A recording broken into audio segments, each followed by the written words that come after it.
За та бүгдээ энэ өдрийн мэндийг хүргье. За ингээд миний видео сувгийг үзэж байгаа эрхэм үзэгчид сонсогчид та бүгдээ өнөөдөр би нэг сонирхолтой зүйлийн талаар ярьж өгье гэж ингэж бодож байна. Энэ бол Америк Монгол хоёр улсын ихэнх үеийн харилцаанд хоёр улсын дипломат харилцаа үүсэх суур нөхцөлийг Монголын лам хуургууд бий болгосон гэдэг ийм сэдвтэй юм. Тэгэхээр энэ бол түүхэн баримтуудад тулгуурлагдана.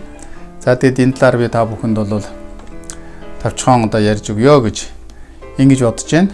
Тэгэхээр хоёр улсын дипломат харилцаа үүснээ 30 жилийн одоогоос 3 жилийн өмнө болсон.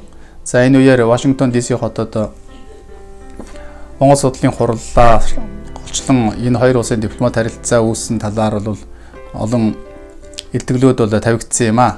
За түн дотор бол би нэгэн илтгэл оруулсан. Энэ бол Монгол Америк хоёр улсын харилцаанд Монголын лам нарын гүйцэтгсэн үүрэг гэсэн ийм сэдвтэй юм. Тэгэхээр хоёр улсын харилцаанд лам нар яхаараа үүрэг гүйцэтгсэн юм бэ гэж сонин байж болох юм. Гэхдээ энэ бол түүхэн үнэн. Хоёр улсын харилцаа бол 100 гаруй жилийн өмнөөс эхэлтэй гэж ингэж үзэж болох юм. Ялангуяа ихэнх үеийн харилцаанд Монголын хотод хоёулгаадууд мэрэгд лам нар бол түүхэн байр суурь эзэлдэг юм.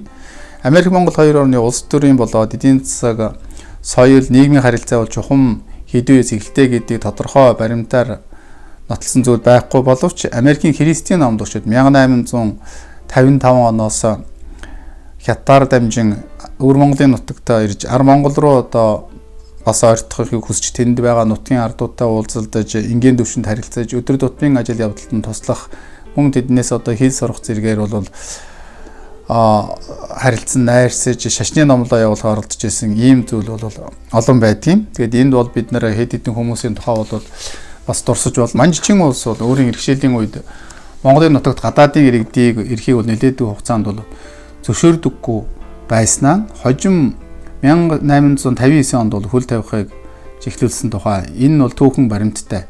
Манай түүхийн архивд бол тэмдэглэгдэн үлдсэн байдаг юм а. За хоёр улсын харилцаа үүсэх түүхэн нөхцөл бол 1855 оноос 1911 он гэж ингэж үзэж болох юм. За би эхэнд энэ хоёр улсын харилцааны түүхэн үүрэг гүйцэтгсэн эхний лам бол хүрээний амьд будтай гэж ингэж хэлэгдэж байсан. Богдгэний тухай 8 дугаар богд Живзандан Бутгтын тухай. За Живзандан Бутгт бол та хамгийн анх уулзсан хүн бол Америкийн иргэн уул уурхаан инженер Херберт Хүүвер байсан юм. За Хүүвер ерөнхийлөгч бол маш сонирхолтой хүн, хожим Америкийн ерөнхийлөгч болсон. За тэр хүн бол хаалганаар дамжаад Бээжинд ирээд ингээд хүрээ хяхтын чиглэл төмөр зам тавина гэсэн ийм боломжийг судлах мөн алтны уурхаан илэрцээ газрыг олохоор бол Монголд ирсэн ийм хүн байсан. За тэр хүн адал явдалтай он жилийн дуртал гэдэг ийм сонирхолтой ном бичсэн юм. Тэр номон дээр би морин дэлдээгүүр Монголын уудам тал говь нутгаар удаан хугацаагаар явлаа. Гэвч сонирхолтой зүйл төдийлөн байсангүй. Харин би өргөөд ирснээрээ болвол за хүрээний амьд буддаа буюу хотод ламтаа уулзсан бол энэ нь бол миний энэ аяллаа хамгийн сонирхолтой зүйл байсан юм а гэж ингэж хэлсэн байдаг. За үүнд бол Орос улс манжчин улсын хооронд байгуулсан гэрээнийхээ дагуу энэ хүн үйлээ гүйцэтгэж явж байсан. Оросын Трескавскаас хягт за хятадын хаалган буюу Бээжин Оросыг холбох юм төмөр замын шугамын ажлыг гүйцэтгэж байсан швед инженер болон түүний найз Оросын консулоор дамжуулан хутагтаа уулзсан гэж ингэж бичсэн байдгийн. За Хөвргөө яаж уулзсан гэхтэйгээ зэрэг Оросын консулаар дамжаад ингээд хутагт ламтаа уулзсан. Тэр үедээ бол нэгэн швед инженер байсан. Тэр хүн бол түүнд зөөлчилсэн юм а гэж ингэж бичсэн байдаг. За энэ швед инженер гэж хэлж байгаа хүн бол Франц Август Ларсон гүн юм. Ларсон гүн христийн шинтэй хүн байсан. Христийн номлогч Америк бүсгүүтэй бол гэрэлсэн. Ингээд хаалга хүрээний хооронд бол шашны төрийн элдв янзын хэрэгээр зөртөө сурсан. Тэгээд Живзандан Бутгт болон төрийн дээд зэнданыхантай бол танилцах ойр боломжийг бол тэгтээ нээсэн ийм хүн юм. За Ларсон гүн 1893 онд анхлан ирж Живзандан Бутгтод хэд хэдэн удаа бараалгасан. За ингэхдээ бол Америктэй харилцаа холбоо тогтоох нь зүйтэй юм а гэж ингэж бол зөвлөж байсан хүн байгаамаа. За тэрээр хожим бол Америкийн ерөнхийлөгч болсон. За Херберт Хүүвер болон Америкийн нэр тайвал Рой Чемпион Эндрюс, Оросын одоо алдарт ирдэд академичдэн Рерих нартай бас уулзалт хийсэн. Тэдгээрийн ахалсан шинжилгээний багийнханд бол орчуулга зуршил хийж өгдөг гэсэн ийм хүн юм байна. За 1911 оны 7 дугаар сард хүрээнд дуусан лам ноёдын нууц зөвлөөний талаар бол тэмдэглэл бичсэн. Тэгэхдээ богдын гэрд бол энэ хүү зөвлөлөө болоод богд тэр уулзалтыг бол даргалжээ гэж ингэж гарч байгаа юм. Тэгэхээр Бээжинд сууж байсан Америкийн элчин сайд Ямас засгийн газартаа ирүүлсэн нот бичгтээ бол мэдээлсэн байна тэр талаар. Тэгэхээр Америк бол бас богдын талаар хүрээнд болж байгаа үйл явдлын талаар бол өргөлж одоо чиг тавьж ирсэн нь бол бас тэр засгийн газартаа ирүүлж ирсэн нот бичгээс үзэхэд бол тодорхой байгаа юм. Нөгөө талаар Америк бол богд гэгэнийг бас нэг хийхэн анхааралтай байсан ийм одоо шинж тэмдэг харагддаг. За ингээд 1911 оноос 1921 онд хооронд бол харилцаа тогтоох гэж идэвхийлэн оролдох болсон.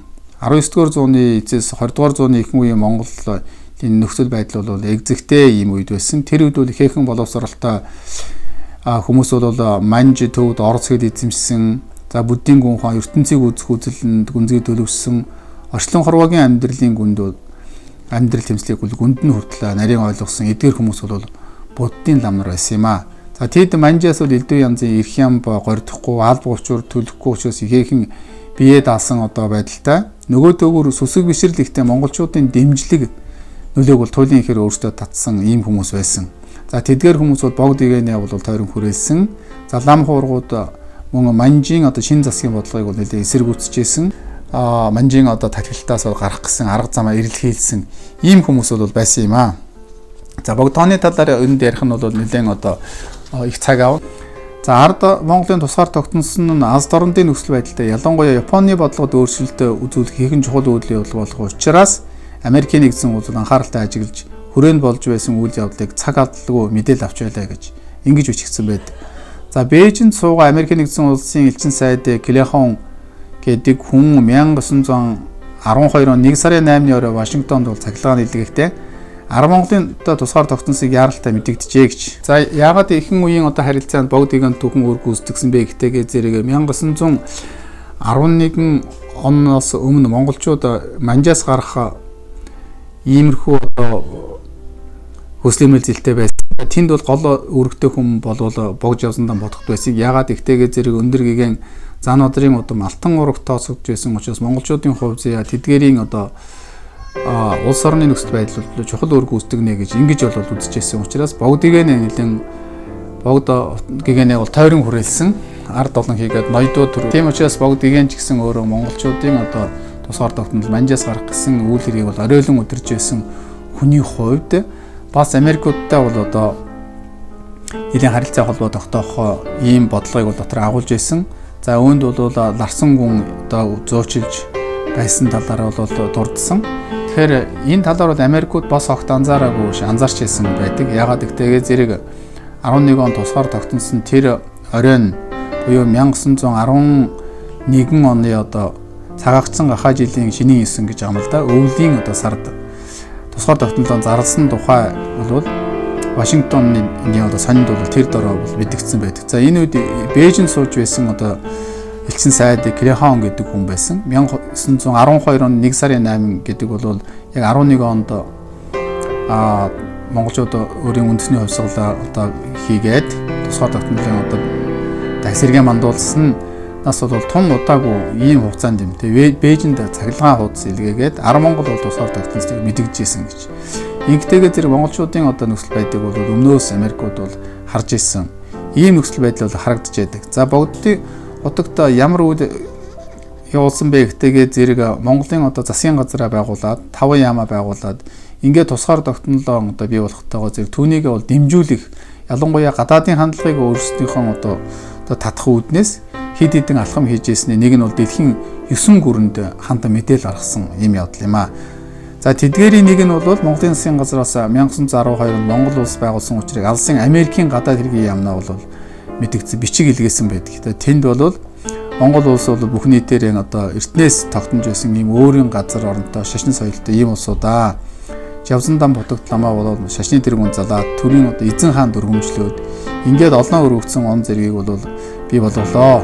Энэ эрхэм явдлыг бол одоо гадаадын олон гүрэнд бол мэдгэж байна гэж. Ингэж тэгээ цаашдаа худалдаа одоо харилцаа тогтоох санал айгуул дэвшүүлсэн байдгийн. За мөн. Тэгээ юутай ч гэсэн Америкийн нэгдсэн улсууд энэ бичгээ явуулсан. Үүнийг бол Америкийн нэгдсэн улс бол буцааж явуулааг бодоход бол Богдын засгийн газар буюу Монгол улсын одоо засгийн газар та болвол Америкийн нэгдсэн улс албан ёсны харилцаанд бол бас харилцааг бол анх үүсгэжээ гэж ингэж үзэж байгаа. Тийм учраас Богдгийг бол анхны одоо харилцаа үүсгэх дүүсэн одоо суурийг тавьсан гэж хэлж байгаа нь энэ юм аа.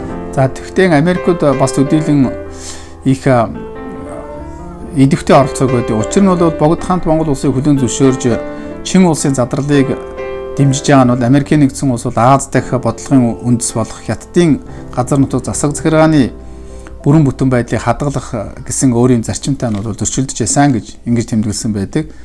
За Богдын засгийн газраас Мэ улсын засгийн газарт 1914 оны 2 сарын 29-нд 3 дахь удаага загтлал гэж байсан байна.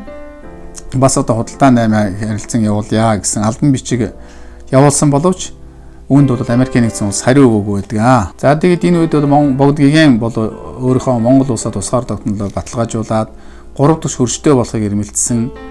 За ийм бодлогыг бол явуулж исэн. Хэдийгээр энэ төдийлөн амжилттай болоогүй ч гэсэн алсын хараатай ийм бодлого зориг зүрх бол тухайн үедээ бол гарах тийм одоо хүн бол том баг байсан юм а. Ийм нөлөөтэй хүнч байгаагүй. Энэ бол зөвхөн одоо хүрээний Богд байсан юм а гэж ингэж үзэх үндэстэй юм а.